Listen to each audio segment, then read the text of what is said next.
Okay, I'll just show you how to set the sat-nav in this 2016 Range Rover Evoque.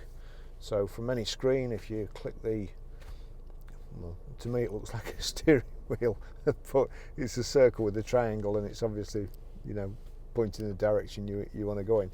So there you go.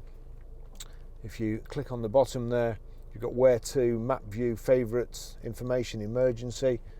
Click where to, enter postcode, and we're Grosvenor Garage, Chorley Road, Walton-le-Dale, Preston, PR5 4JS.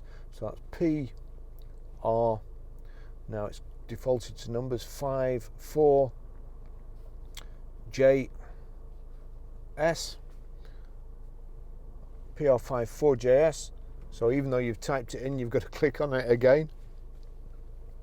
And you've got options, avoid and so on, save, and basically that's it. It's brought up where you want to go and you just have to click yes now. That's it.